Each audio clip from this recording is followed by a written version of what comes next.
श्री कृष्णा कहते हैं, मैं ना तो तुम्हारी महंगी भेंट से प्रसन्न होता हूँ, ना दिखावटी दान दलायुता से। अगर मेरे मन को हरना है तो मुझे प्रेम से पुकारो, मैं हाजिर हो जाऊंगा। जो मनुष्य किसी अच्छे काम में लगा हुआ होता है, आने वाले समय में उसका अंत कभी बुरा नहीं होता है। अवास्तविक चीजों को लेकर मन में कभी डर पैदा मत होने दो, वो वास्तविक नहीं है। वह ना तो कभी था और ना कभी होगा। इसके विपरीत जो वास्तविक है वह हमेशा से था और उसे ना तो बदला जा सकता है और ना कभी नष्ट किया जा सकता है। मनुष्य अपनी 3 प्रमुख कृतियों द्वारा नरक के द्वारा पर पहुंचता है। वे तीनों कृतियां काम, क्रोध और लोभ हैं।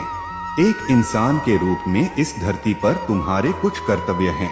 अनिवार्य रूप से अपने कर्तव्य को निभाओ। मनुष्य का समस्त निर्माण उसके विश्वास के फलस्वरूप होता है। जैसा वह सोचता है उसी के अनुरूप वह बनता है। परिवर्तन इस संसार का नियम है। एक नजर में तुम असीम संपत्ति के मालिक बन सकते हो, दूसरी नजर में तुम दरिद्र बन सकते हो। जो कुछ भी हुआ है उसमें तेरा कोई योगदान नहीं है, इसलिए तुम्हारी सारी परेशानियां व्यर्थ हैं। हर चीज की शुरुआत मुझसे होती है और खत्म भी मुझ पर आकर ही होती है। इंद्रियों से मिलने वाला सुख सच्चा नहीं होता है, क्योंकि इंद्रियों का सुख पहले तुमको अमृत की मिठास देगा, लेकिन बाद में तुम्हारा विनाश कर देगा। तुम अपने जीवन को सार्थक बना सकते हो, लेकिन इसके लिए तुम्हें श्री कृष्ण की शरण में आना पड़ेगा। अगर तुम्हें मेरी बातें अटपटी लगती हैं, तो तुम्हें अपने नजरिए को बदलने की जरूरत है। अभी तुम चीजों को उस तरह से नहीं देखते हो जिस तरह मैं देखता हूँ। श्री कृष्ण कहते हैं, अगर एक बार तुमने मुझ पर विश्वास कर लिया तो तुम्हें जीवन में कभी निराश होना नहीं पड़ेगा। एक बार जो मुझ पर विश्वास करता है उसको मैं कभी छोड़ता नहीं हूँ। जो मेरे भक्तों के साथ धोखा करता है उसके लिए मैं सबसे बड़ा शत्रु हूँ। अगर किसी ने मेरे भक्त को एक बार भी धोखा दिया तो जन्मों जन्मों तक मैं उसका उद्धार नहीं करता हूँ। इस देवत्व का सर्वोच्च मैं हूँ, सब कुछ मुझ पर निर्भर है। अगर तुमने मेरे बारे में जान लिया तो तुम्हारा कल्याण निश्चित है। मैं हर दिल को एक मंदिर की तरह देखता हूँ। जो दिल जितना सुंदर होता है वहाँ मैं उतना ही अधिक ठहरता हूँ।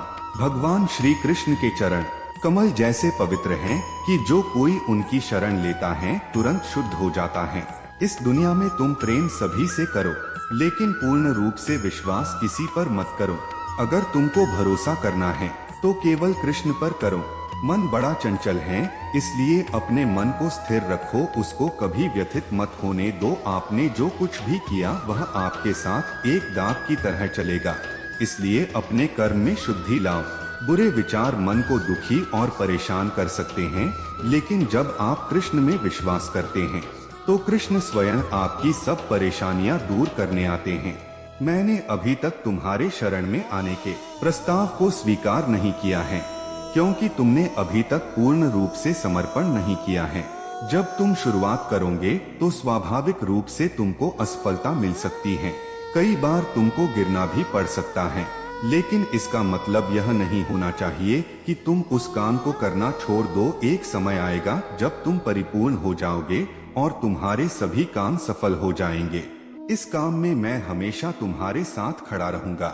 मैं तुम्हारे हर छोटे बड़े कर्म में साथ दूंगा। तुम्हारा जो दिल करे उसको करो, लेकिन नम्रता और सरलता के साथ करना, अहंकार के साथ नहीं।